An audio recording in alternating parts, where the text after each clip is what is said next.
screen here should be Federal Lands Access Program Applicants webinar. Give me a thumbs up. Looks good. All right. So welcome everybody to the 2025 Kansas Federal Lands Access Program webinar for prospective applicants. Just a quick intro from me. So my name's Andrew Valdez, and I'm a planner with Federal Highways.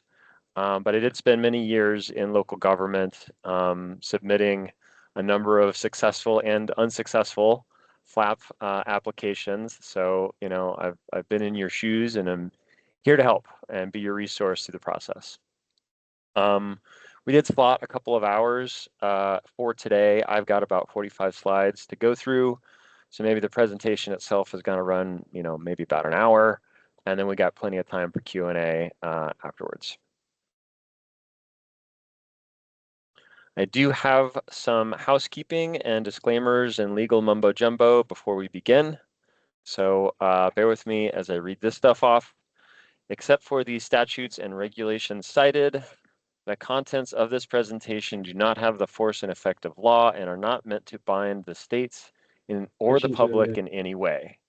This presentation is intended only to provide information regarding existing requirements under the law or agency policies. This meeting is being recorded and will be posted on a public website. This presentation is intended for prospective applicants. So this will be state and local governments and tribal entities. And if you haven't already seen, application materials are posted and available on the Kansas FLAP webpage. This is also in the meeting invite link, and the slide deck is also provided in the meeting invite. And unless otherwise noted, Federal Highways and Adobe stock used under license are the sources of all the images in the presentation. And then finally, I'll address the fact that in this current environment that we're in right now, coordination with the land management agencies might be a challenge. So our office is prepared to adjust deadlines and anything else we might need to do to ensure a successful call in Kansas. And I think you know what I'm talking about when I talk about that. All righty, so here's just general outline for today. This might be review for some of you, but for others, this could be, you know, brand new information. So I'm basically going to cover everything, start to finish, A to Z. So Federal Lands Highways, who we are, what we do. Then I'll give you a full rundown of the access program, or the FLAP, A to Z. So you'll be a FLAP expert by the end of this. And then we'll get into the elements of the application packet itself. And I'll close out with a call timeline. And again, like I said, we'll do some Q&A. And just as I'm going through the presentation here, there's some key points to look out for with that little yellow indicator there. All right, so Federal Lands Highways. Basically, we are the Department of Transportation for the federal land management agencies. As I'm sure lots of you are aware, about a third of the United States is owned and managed by the federal government. And our office plans, designs, and builds the transportation infrastructure within and leading to public federal lands. And we have different programs for each, which I'll talk about in just a minute here. We do function much like a state DOT in that we deliver most of our projects, although we don't own or maintain any of those transportation assets. The rest of Federal Highways falls under what's called the federal aid system, where funding goes to the individual states. And then the Federal Highways Division offices in those states have a sort of a stewardship and oversight component with the state DOTs and other local agencies. So all that's sort of captured in our mission statement there. And who doesn't love a good org chart? This is just where Central Federal Lands, which is my office, sits within the broader US DOT. We are a division of Federal Lands Highways, and you can see the Land Management Agency logos there, who are our main partners in these programs. And this map just shows how the country is divided into federal lands regions. So there's a central, eastern, and western. So once again, I'm in central. This is where I'm based out of. My office here in Lakewood, Colorado. And our territory includes California to North Dakota, down to Texas, and everything in between, including the great state of Kansas. Okay, so these are our core capital programs. So today we're mostly going to be talking about the Federal Lands Access Program, or FLAP, and then to a lesser extent the FLTP, or Federal Lands Transportation Program. There's kind of a lot of nuances here, but the easiest way to think about this is FLTP is federally owned transportation assets, and that's programmed through the land management agencies themselves. So the Park Service or the Forest Service tells us what they want to do, and then we deliver those projects for them. And then the FLAP, or the FLAP, is for non-federally owned, so either state highways or county roads, lead to public federal lands. And we provide funding under the Access Program, or FLAP, through there. We also have the Tribal Transportation Program, or TTP, and the Emergency Program for Federal Partners, or ERFO. That's just kind of FYI for you guys. We're not going to spend too much time talking about those two programs today. Just a little bit more about Central. We have those 14 Western states, which I showed you on the map, and some Pacific territories, including Hawaii. And we're really not just about moving people from A to B. You know, our federal lands are some of our nation's treasures, and the built infrastructure needs to take into account things like visitor experience and resource protection. And our office in Federal Lands Highways is really at the forefront of delivering context-sensitive projects like that. Federal Lands Highways Transportation Systems serve recreational travel and tourism, protect and enhance natural resources, provide sustained economic development in rural areas, and promote needed transportation access for tribal communities. So overall, we provide funding for more than 90,000 miles of federally owned and public authority owned roads that serve federal lands.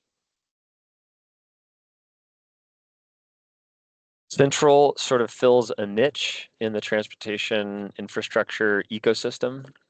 So since our projects tend to be pretty unique, we have a deep bench both among our staff and the contractors we work with in these two business lines that you see here. So in project delivery and business operations. So from long range planning to right of way and utilities, environmental clearances, project management, planning, and other technical services, we really do it all, kind of cradle to grave. We're also a project manager centric organization. So if you are selected for a project, there will be a single point of contact assigned in the project manager. And that way you don't have to navigate a complex federal bureaucracy to get information or manage contingencies, things like that. We do operate under performance metrics. So first off, we are what's called project funded, which means that we do actively track our utilization rates.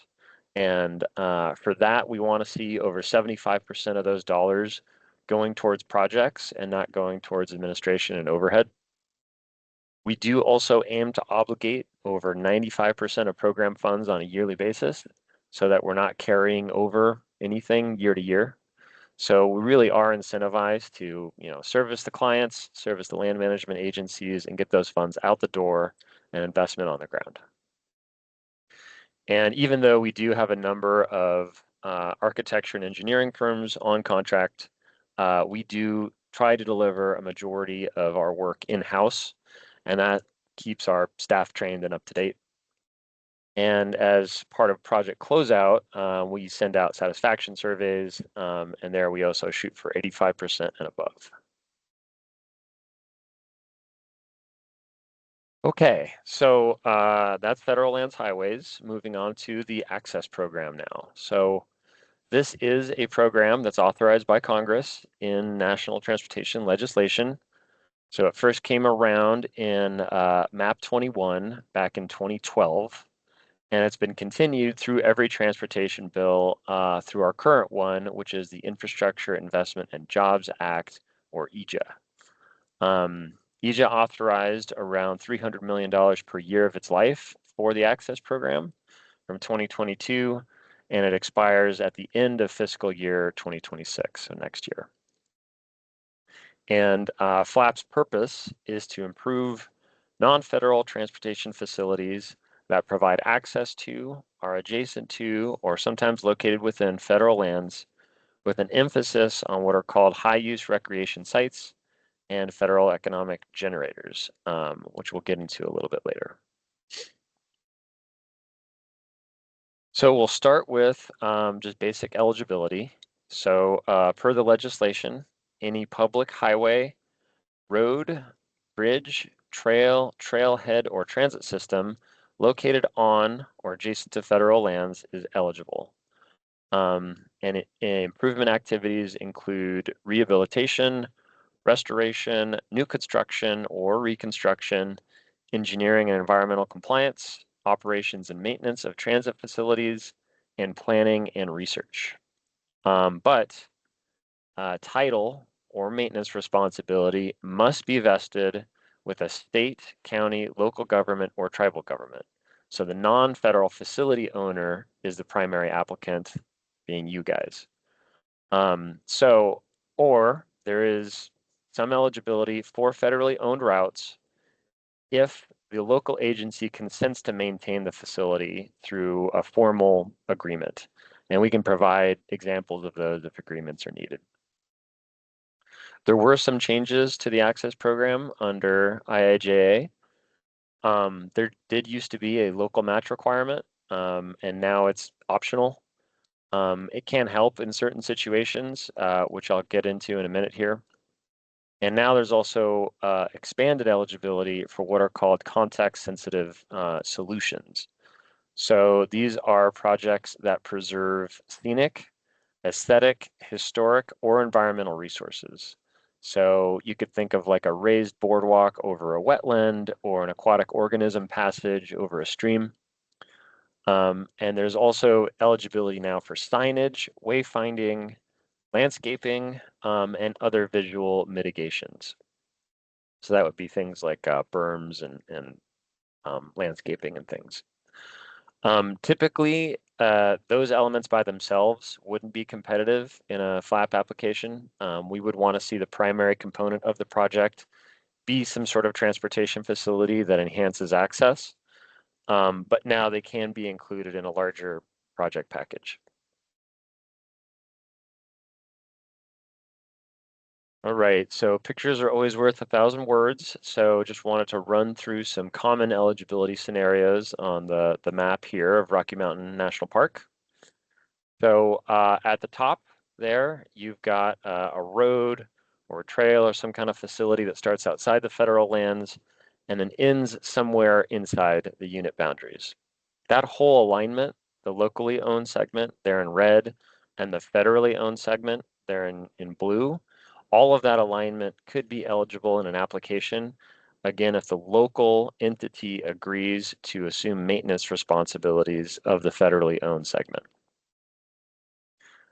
This sometimes happens when there's a county or a town that uses the road for some sort of secondary purpose. So say like emergency access or fire egress, or the road leads to like some sort of municipal facility like a treatment plant or something like that. So it's important to the county, it's important to the federal lands. Sometimes we see local agencies want to assume that maintenance responsibility in an application. Second one down is kind of the most straightforward scenario. So you can have a road, a locally owned road that starts outside the federal lands, ends at the unit boundary at like a trailhead or a parking lot or a fee station or something like that. If all of those assets are locally owned, all of that could be combined in an application. And then there at the bottom, you can have a road or trail or whatever that starts outside the federal lands, ends short of the unit boundary, that would be eligible as long as that road eventually leads to the federal lands. Typically, we wouldn't want to do anything that's further than like, say, 10 miles away from an access portal. But it doesn't have to actually touch the federal lands to be eligible. And I will just note that, typically the further away you're getting from the federal lands, the less competitive an application could be. Tribal roads maintained by a local tribe are eligible, but the facility must still access either, the federal lands other than just the tribe. So tribal lands are not considered eligible federal lands as the destination for this program. So for FLAP, I think it's easier to think of like tribal entities. They're treated more like a DOT or a county than a land management agency. And then finally, land leased by the federal government is not eligible. It has to be federally owned. This is another scenario that we see sometimes, and I think could be relevant in Kansas. You can have a state park that surrounds a reservoir that's managed by like the Army Corps of Engineers or the Bureau of Reclamation, roads, or even water facilities like docks or marinas leading to the water and are within the park that are owned by a public agency. So it couldn't be like a private marina, and are not federally maintained, again, are eligible. I know that many times there are sort of nonprofit operators or concessionaires that manage marinas and docks. Those facilities would be eligible, but the underlying ownership, again, does have to be a public agency, like a city or a town or a county or like a special purpose district. And that's an opportunity for leveraged funds to be proposed in an application.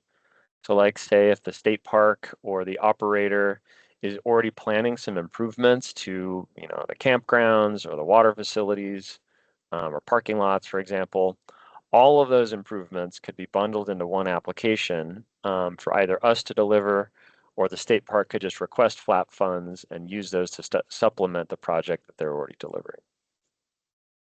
So that's eligibility. Of course, there are edge cases and odd projects and things like that that might not exactly fit the mold. So, while the call is open, I'm happy to talk through, the particulars of any specific project that you might have have in your mind, and we can do follow-ups after this webinar. Okay, so funding. It's allocated by a legislative formula.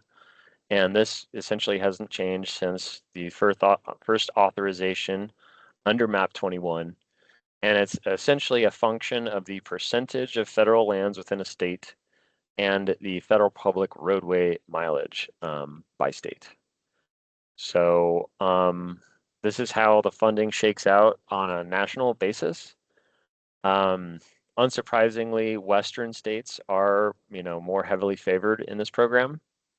Kansas is one of our smaller programs with about 0.6% federal landmass, and that gives you an annual allocation of about $750,000 a year. Frankly, that's not a lot of money, especially in the transportation world.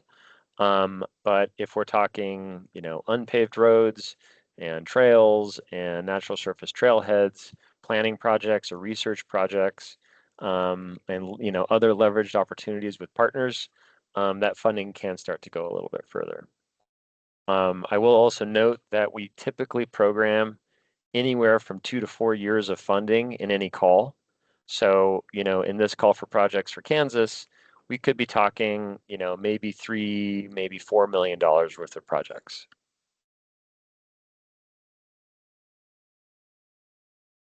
The latest transportation legislation did remove the local match, as I talked about earlier.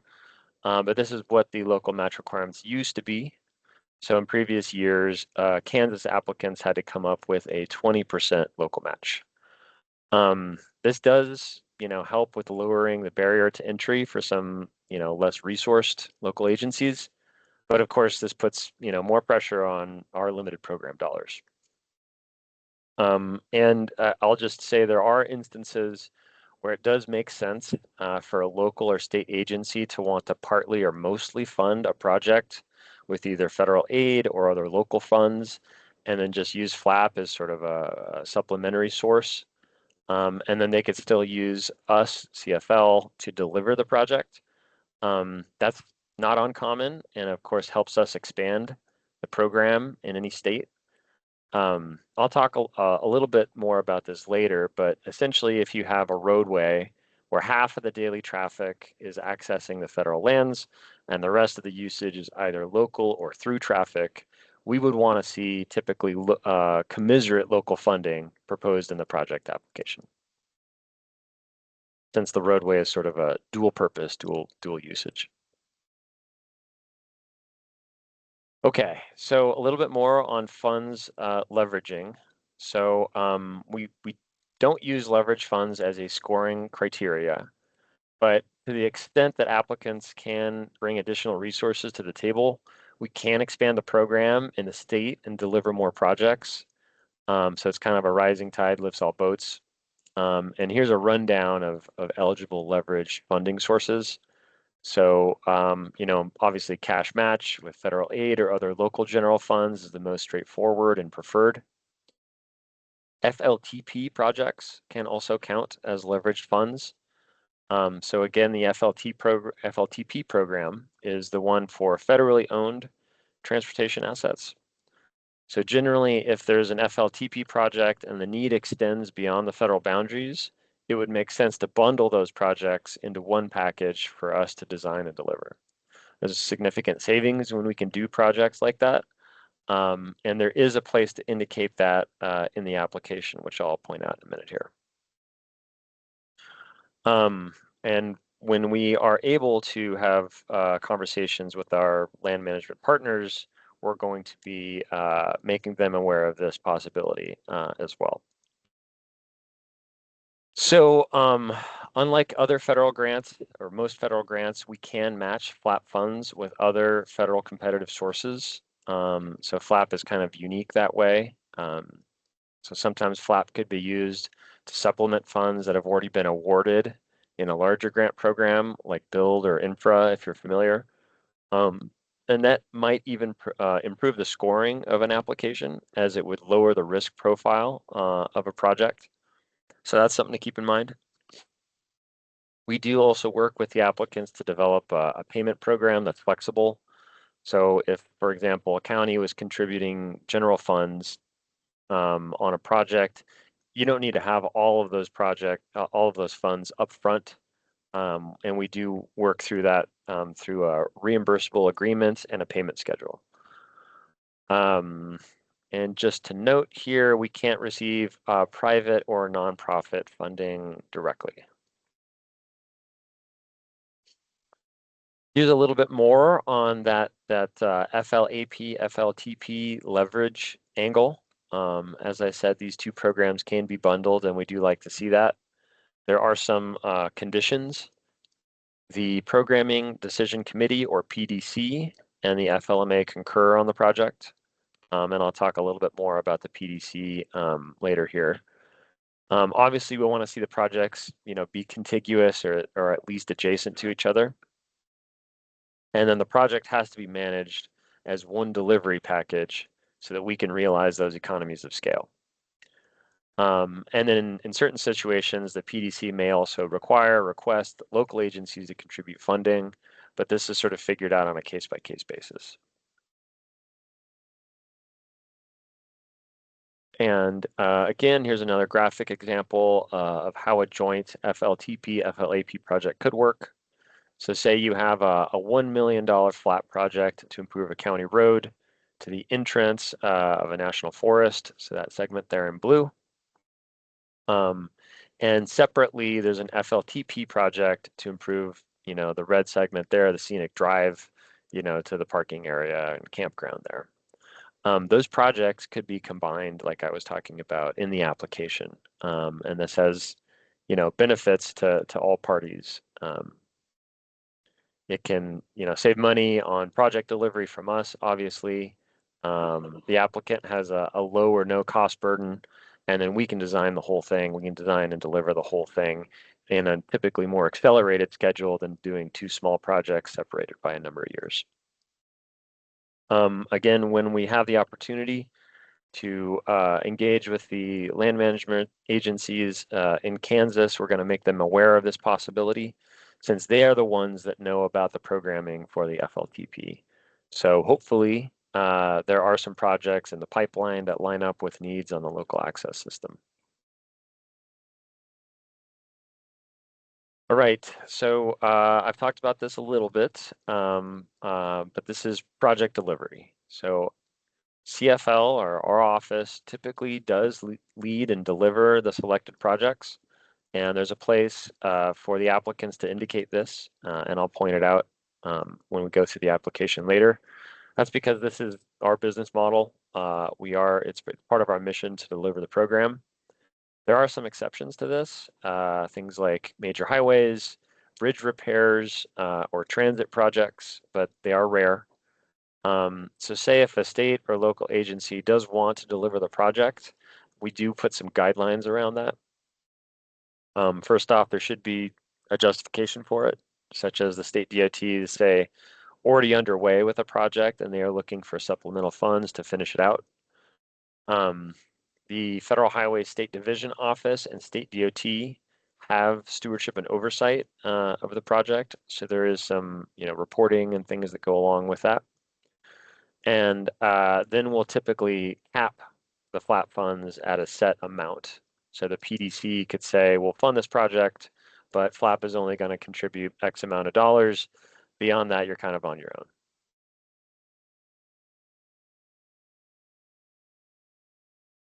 Okay, so who makes the programming decisions?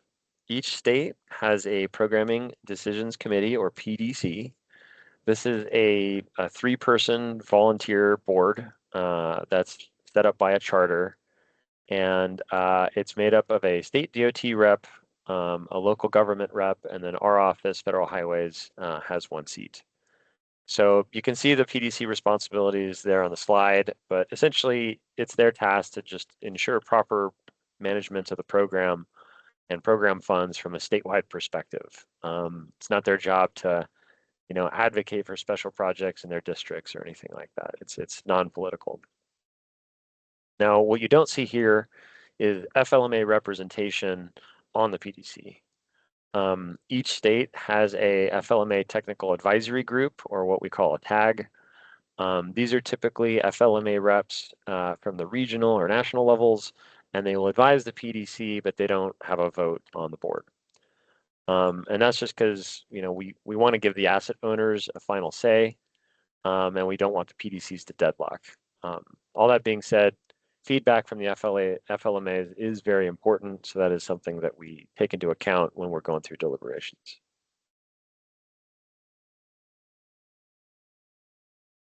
Alrighty, so moving on to preferred projects. So preference is given to transportation facilities providing access to high-use recreation sites and federal economic generators. So that's actually written into the legislation. Federal recreation is defined as any site used by the public to recreate on federal lands, so pretty straightforward there. And high use is defined for a region or a local area and not compared across the entire state or the entire country. So not every county is going to have the Grand Canyon, for example, right? And federal economic generators are defined as any use of or on federal lands that increases aggregate investment or economic activity for a local area or community or region. So you could think of things like ski areas, energy production, sites that have a regional or national draw, major employment centers. So for example, I was talking to a potential applicant who has a DoD military base that has some public access to it. That would be considered a federal economic generator. We did just fund a big project in Washoe County, Nevada, that provides access to Black Rock City and the Burning Man Festival on BLM lands. So the PDC, saw that as a major economic generator and ended up picking that project out of a pretty competitive batch of applications. And these are the kind of projects that we like to see, strong applications, starting with full reconstruction or rehabilitation of a roadway, anything that expands modal access to a federal unit. So think of like a new bike lane or new multi-use path, accessibility improvements, ADA improvements, things like that, wholesale bridge replacements, safety enhancements, things like access portals or trailheads, parking lot improvements. These are also good projects because they typically serve to expand or enhance access. Obviously, a lot of this is a judgment call for the PDC, but if we see a reasonable scope, realistic project estimate, and good coordination with the FLMAs, and they support the project, it'll meet the program vision, and that's going to be a strong project. We also love to see partnerships. I think partnerships really can take a project from good to great. So when multiple agencies work together on an application and develop a project that everyone is really happy and excited with, this can help leverage funds or local knowledge. And for us, it addresses projects of mutual interest and greatest need. And oftentimes, complex projects require a coalition of local champions to get them moving and funded. So the more partners at the table, more stakeholders, the more resilient a project is going to be. And just to keep in mind, really our only goal from the Federal Highways perspective is to service our partners and deliver quality projects that the public and public agencies want. So again, broad coalitions are always a good sign. We don't really have a horse in this race, so to speak. We just want to deliver quality projects. Moving on to weak applications. Typically, we don't like to do maintenance-only projects. That's just because the purpose of the program is to expand access and not patch up something that has an underlying major flaw or address a county's deferred maintenance backlog. So things like chip seals and mills and overlays and things, we would want to see full depth reconstruction, 3R, 4R, those kinds of jobs, and not just patch up, a road that's going to fail in 5 years anyway. We also want to do complete projects. We wouldn't want to do a project where, like, again, an underlying issue or problem isn't addressed. So if a road has an outdated design or poor subgrade, and those elements aren't addressed in the application, that would kind of weaken the overall project. Obviously, be as clear as you can when you're writing the application. Unclear, poorly written applications, if we don't know what the project is, you're not communicating it well, it's hard for us to score. I'd say make sure you pick logical start and end points. Wouldn't make sense to build this is an extreme example, but like a 4-lane road that ends at a 1-lane bridge, for example, something like that. Pictures and maps are always helpful. So whatever context you can provide to clearly communicate the purpose and need of the project. We also have a section to add a link to a video file or recorded YouTube video, and those can be helpful in assessing applications. Of course, we want to see the project meet the basic eligibility criteria. And again, we want to see good coordination with the FLMAs, recognizing that that might be a challenge right now. Sometimes we see applications that seem more like urban or rural commuter routes or neighborhood streets. And the federal lands access component is, say, like a minority of traffic counts. Projects like that can be eligible. But again, I think we would want to see commensurate matching funds since it's kind of a multi-use, multi-purpose facility.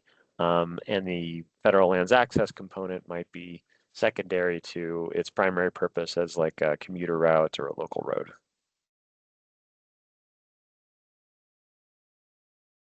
All right, so now we're going to talk about the application itself and the application process. So the links you see at the top of the slide there will take you to the main FLAP landing page, and you'll see a map of the US and other information about the access program. As you can see, Kansas is currently green, which means the process is open and we're accepting applications. Generally, call for projects is open anywhere from 70 to 90 days, and we do try to schedule calls in every state every 3 to 4 years, depending on funding availability. The reason we do it that way instead of a yearly call, which you might be familiar with, is we don't want the size of a state's allocation to dictate the projects that we choose, because then we're trying to basically program every dollar to sort of an artificial number that comes in the state's yearly allocation. So we'll take, 2 to 4 years, we'll pick the best projects, and we'll create a multi-year program of projects that reflect, the best quality projects versus say, here's our cap of $770,000 a year. How do we fit as many projects into that artificial ceiling as possible? So if you click on Kansas, this is what the state's page looks like. So this is where all the application materials and call timeline is. And I'll also post any updates here. So while the call for projects is open, I would suggest go ahead and bookmark this page, check it every once in a while. Information about your local PDC members is also here in case you have a question for one of them. And I will post the slide deck and video recording of today's webinar here as well. All right, so getting into the application itself. It is a relatively light lift as far as these kinds of things go. It's only 8 pages total. So if you have all the information kind of already gathered about the project, you might be able to knock it out in like a day or two. We've tried to make the forms, as straightforward and self-explanatory as possible. And in the application PDF, I've provided like a lot of sample text and things to try and give you a sense of what we're looking for with each question. Make sure to take the sample text out and put your text in, or just leave it empty if the item doesn't apply to your project. We won't go line by line here. I think I'll just point out kind of the important elements of the application. And again, of course, I'm available if you want to follow up with me offline, you got any questions, happy to talk through projects with you guys one-on-one. So the first few pages here are just kind of background data on you as the applicant and the project, the agency with ownership and maintenance responsibility, project length, other data points like traffic counts. If you don't have exact numbers from counters, say, estimates are better than nothing. Field 6 is where you'd attach a bridge inspection report if your project contains a bridge. Field 8 is really important. This is where you'd estimate or provide data about those traffic counts and percentage of daily traffic accessing federal lands. Again, if you have counter data, that's the best. But if you don't, go ahead and provide us an estimate. This is going to be, a critical piece as we're evaluating the applications. And, you locals are going to know much better than us what those, percentage breakdowns look like. Field 9 is where you get into some crash data. Again, if you don't have exact numbers, you can provide anecdotal information here. And field 10 is where you'd indicate if there is a FLTP project in proximity. So again, we'll make the FLMAs aware of this to reach out to you guys. And what we want to see is applicants and FLMAs working together on these and hopefully coming up with a project where there's, obviously alignment in the need, but then if there's an FLTP project also in the pipeline, you would indicate there in section 10. All right, page 3, next page here. This gets into information about the project. This is where you can explain the purpose and need, and then alignment with the FLAP program. This is also where you'll provide a detailed description of the proposed work, including if the project can be phased. Phasing is an important one because maybe we can fund part of a project, but maybe not the whole thing. So it helps us know, what's the most critical part priority-wise. And maybe we can fund the project in further future calls for projects, right? Page 4 gets into right-of-way, utility, and environmental considerations. Again, it's okay if you don't have all this information when you submit. If we do get to the point of sending a scoping engineer, they will flesh out all these details during a scoping visit. But if you do have information about, right-of-way, utilities, drawings, things like that, those are helpful for us.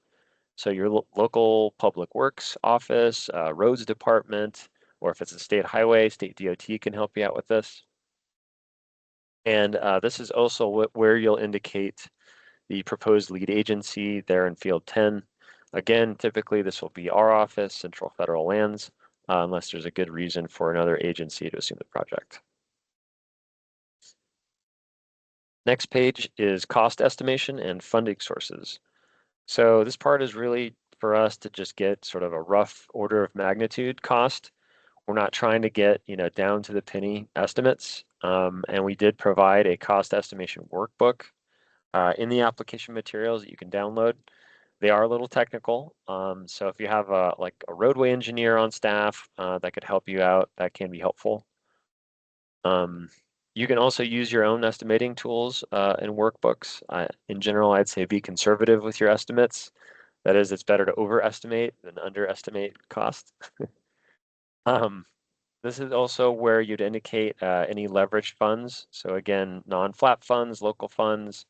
There's a text box at the bottom of the page where you can describe that in narrative FLTP projects in the area. You would indicate there in section C. And this is what the cost estimation templates look like. And we have different tabs in the Excel workbook for different kinds of projects. So, paved road, gravel road, multi-use path, parking lot. There isn't one for bridges just because there's so many variables with bridges. But I do have some general rules of thumb that I could give you if you're interested in doing a bridge project. We have tried to pre-populate these spreadsheets with easy formulas. So whoever is scoping the project on your side would just be entering things like quantities, and then you get an output for total project cost at the bottom of the page there. And then you would take that total and put it into page 5 of the application here. Cost estimate, that top box there, number 22. Okay, so evaluation criteria. So it's up to the PDC to set the exact evaluation criteria and the weighting of these categories, but there'll be some configuration of these 9 elements. Some are sort of a binary yes, no, and then some are scored on a points basis. They're all pretty straightforward, but I'll just run through them real quick here. So we've got kind of the federal lands access side, right? So proximity and significance. And what's the federal lands nexus essentially of the project? High use recreation or federal economic generator, like we talked about. Obviously, public access is important. Safety improvement. So obviously, safety is always a critical factor in an evaluation. Preservation. So this one is about sort of asset management and state of good repair. Sustainability and environmental. So does this have, a lot of negative impacts to historic resources or wetlands, things like that? Project cost and risk, partnerships and coordination, and then finally alignment with the FLAP program vision. So when you're filling these applications out, just sort of keep these criteria in mind and speak to them as much as you can. We've also provided non-construction worksheets for transit, planning, and research projects. So this is a little bit less quantitative and more narrative-based.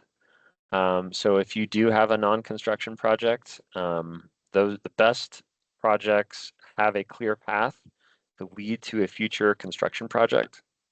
So things like corridor plans, feasibility studies, where there's a need, but you aren't sure, what the right project might be, or there needs to be some sort of public engagement and consensus building before a project can proceed. We wouldn't fund a research project that is a research project that's terminal and it's just for the research in and of itself.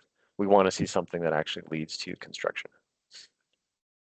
Transit is eligible, but it's always kind of a tough one since FLAP is a one-time infusion of capital. It doesn't really make sense to try and stand up a transit operation with FLAP alone, since operations and maintenance costs are ongoing and obviously can be significant. But say if like an existing transit operator needs funding for some capital improvements like bus stops and signage or acquisition of rolling stock, we have done some of those, and those do fare a little bit better than just saying we'd like to set up a new transit system and from zero, and we'd like to try and fund it through FLAP. That's always a challenge. This is the endorsement form for the facility owner to fill out. So it's just one page, but it's so we know that someone's on the hook for upkeep at the facility once it's been turned over. Obviously, we wouldn't want to make an investment in a new road and then have the road be abandoned or fall into disrepair. So you folks, again, on the local government side, would be saying, this is our road, we maintain it, and we sign off here. Similarly, this is the FLMA support form, also just one page, but this helps us see coordination and collaboration with the land management agencies. We wouldn't want to fund a project that's not in alignment with the management objectives of, the Forest Service or the Park Service. Also a critical element of eligibility, but again, we're willing to sort of be flexible through this time here, and we will cross that bridge when we get there as to how we deal with this component at the end of the call. And lastly, we do also provide an instruction sheet and a checklist. This is just to keep you guys organized and make sure you didn't miss anything. This is also where you'll paste a link to a video of the project. The video is optional, but these do help the PDC in getting to know the project, and it does kind of provide an opportunity for you to sell the project, market the project to the PDC. These can be drone videos, or sometimes it's just a dash cam video with a smartphone. I've seen full-on produced videos with graphics and interviews and all kinds of stuff. You don't need to go that far. But again, these can be helpful, but are optional. Okay, so here's our Kansas timeline. So we will have the call for projects open for about 3 months. So starting from October 1st, beginning of this month through the end of the year, so through December. We're targeting to have our deliberative process complete by March of next year, so that we could have a shortlist meeting sometime in the summer timeframe. And then we will scope the shortlisted projects. We'll send scoping engineers out to get boots on the ground, eyes on the projects, make sure there's no major X factors or fatal flaws. And that would put a final programming meeting sometime in the fall of 2026.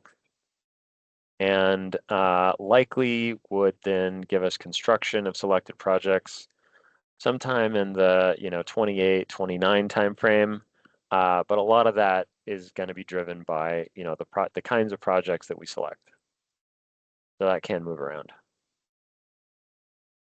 And here's a general process if your project is selected.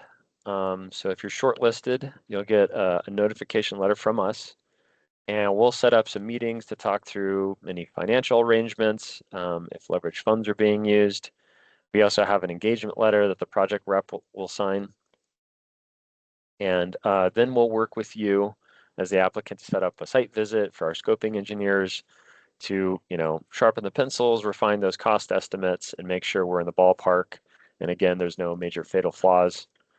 If the project still looks good, the PDC will place the project into a final program and then work out a delivery schedule. So that's when you would know when you're actually going to see construction. And we'll typically take it from there and again deliver the project cradle to grave. and that includes, right-of-way, utility, environmental clearances, design, construction, and closeout. Also important to note here that there's really no administrative burden on you guys as the applicants, as is the case with most federal grants. That's because FLAP, even though it's kind of looks and feels like a grant program, it's not.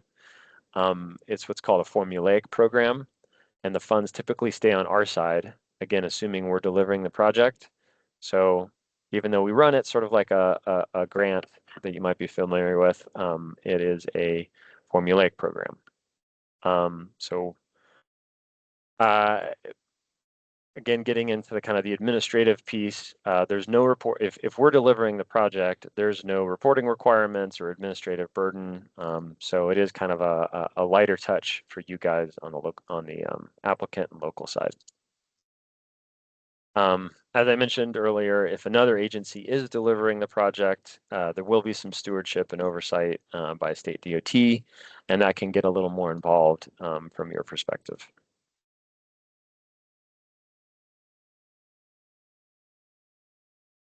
And notification just messed up my whole presentation. Hang on a second.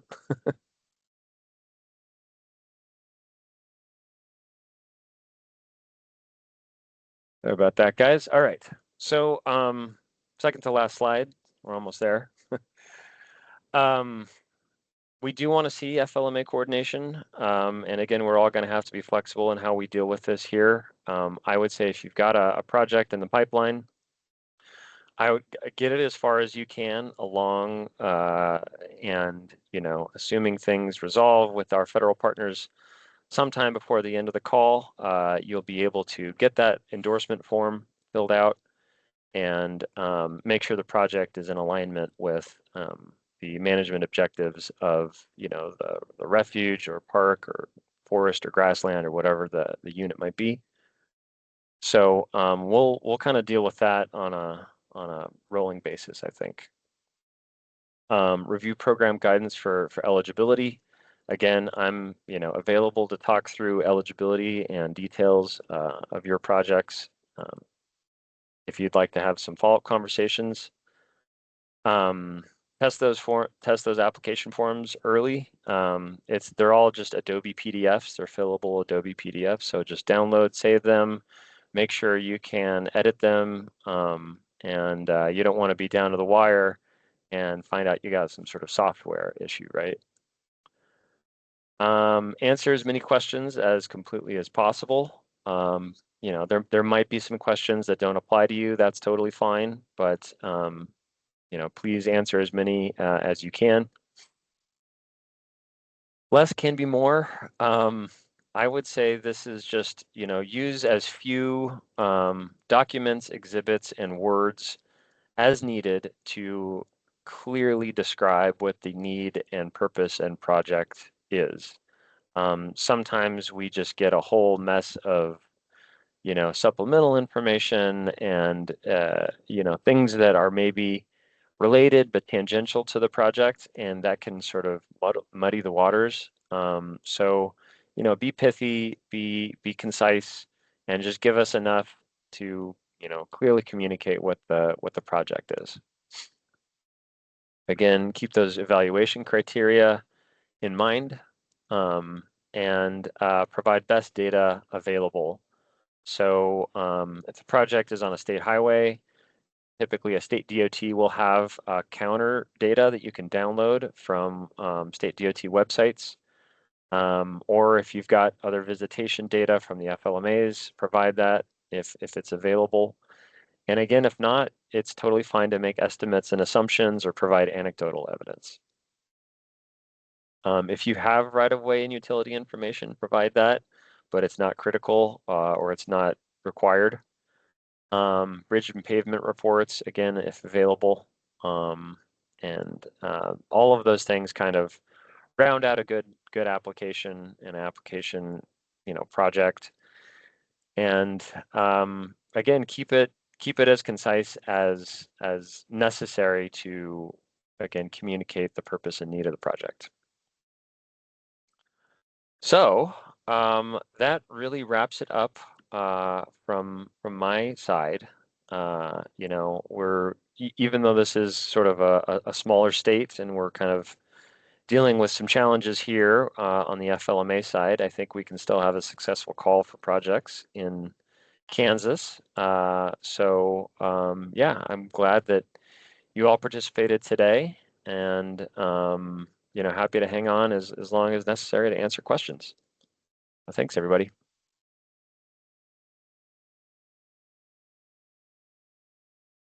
Shannon, go ahead. Hi, I got a text from a coworker and she wanted me to read this to you and ask you what you think. Sure. Um, Metro Topeka Airport Authority, which is on the historic Forbes Air Force Base property. I'm told they took over ownership of the land, but it's a portion of the property which is National Guard. So they are looking at construction upgrades to the land right outside the Guard Center. Falls within the 10 miles radius, as they have a major drainage issue and need street repairs to continue economic development and ensuring access to the properties accordingly. Would something like that be eligible, or do they need to contact you for further discussions? I'd want to look at Mm, a map. Okay. So it's DoD. Sounds like it's DoD lands, Yeah. Hmm. and the airport presumably is public access, right? Yes, sir. It's not just a military installation, right? Right. Sounds like it would be eligible, but I'd wanna chat with Yeah. your colleague there. Okay. And I had one other question that another person had asked me. Another group is looking at a project which is about a $4 million project.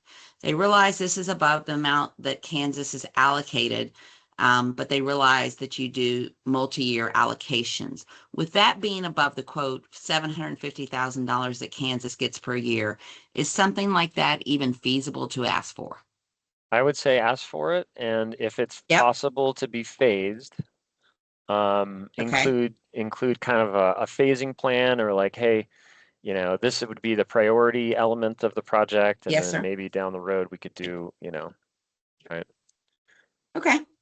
All right. And And again, if there's other, leverage funds somewhere, either at the state or local levels, or even federal levels, if you can cobble together various funding sources, you can get that bigger project delivered. okay. Thank you. Yeah. Thanks, Shannon. Yes, sir.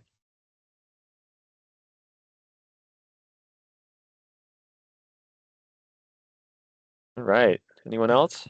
Yeah, Andrew, I wanted, we could maybe uh talk more about the management along those lines of phasing out the project.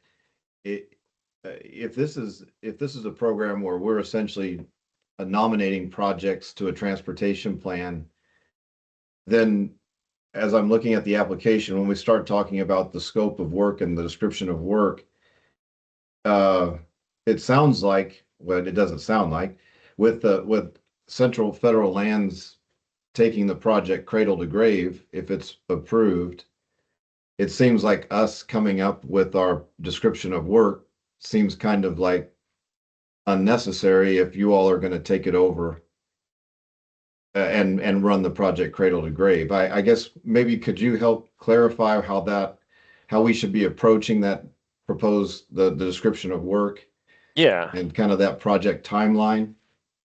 Yeah. Yeah. So it's kind of it's what you want to see done, right? So, we're not going to tell you what you want to see done. It would be, hey, we've got a safety issue at this intersection, and that safety issue could be addressed with striping, signage, and, pavement in these corners or whatever it might be. Or, we've got a 2-lane road and we need to add a turn pocket. You're kind of putting it that high level, and then we will Oh. actually engineer the project, but we're not looking for you to like try and engineer a project for us. Mm. So a project timeline where we're talking about, and by 2027 we'll do this, and by 2028 we'll have that. That's not what we want to be doing. We don't want to even get down into that level. No, I wouldn't say. So, we do have like estimated date of construction in the cost estimation splits, and that's just for like so we can inflate the construction cost. Cost. But Okay. when we get like to, the point of scoping, we'll say, hey, we can fit this in the 2029 program, and we will actually fully engineer the project. We will Mm. know, what the project timeline looks like. We will know how many tons of, asphalt we're using, and, thermoplastic and all that kind of stuff. We're just looking for you to tell us what you want, what work you want done. And most of that's kind of narrative based. And if we get to the point of scoping something, again, we can have a conversation with the applicants and say, hey, this doesn't really make sense, or, our scoping engineer, you proposed 12-foot travel lanes, and the scoping engineer thinks that 14 would be more appropriate for X, Y, and Z reasons. It's an iterative process. But Okay. we want to hear from you. What's the issue? What's the purpose and need, and what's the issue you're trying to address with the project, if that helps? Yeah, that does help. And as you said, it takes a lot of the burden off of us on that front end to try to scope out a project, a Yeah. multi-year project. So what we're really talking about is just like what you were saying. So what we're really talking about is that this is our project, this is our need, this is how addressing this project is going to improve our access to federal lands that are either recreation sites or economic generators.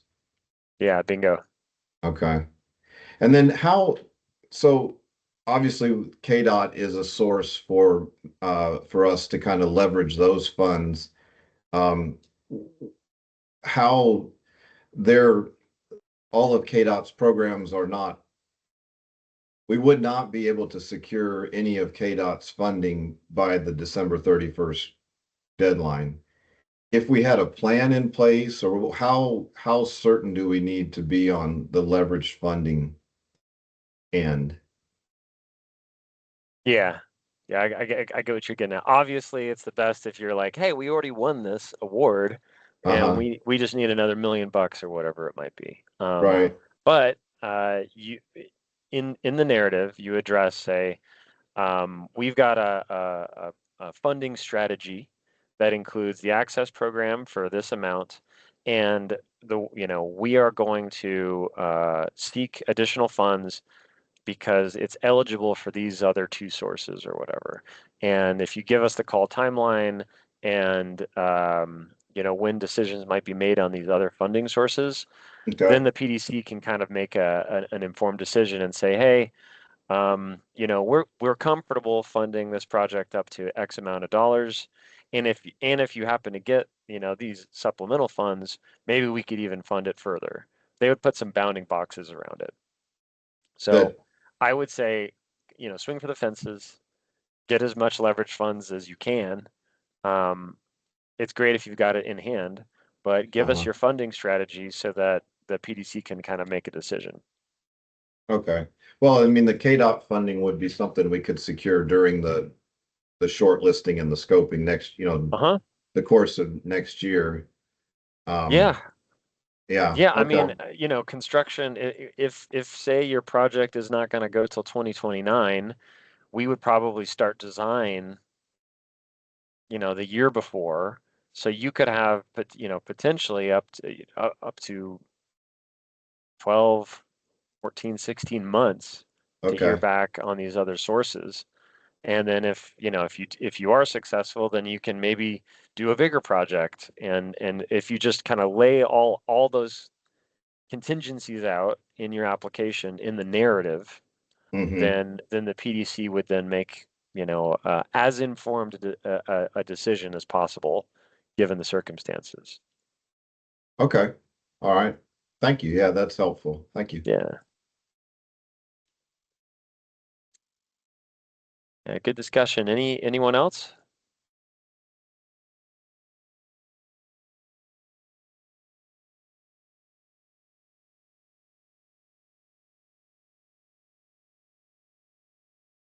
All right. Well, hearing none.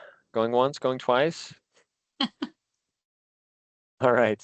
Well, thank you everybody for your time. Again, we're gonna roll with the punches here in Kansas, and if there are any developments, in DC, we will be in touch. And if you have any questions or anything else, please follow up with me. And yeah, appreciate your everyone's time today. So thank you. Yep. Thank Thank you, you. Andrew. Yeah, bye All right. everybody. Bye-bye.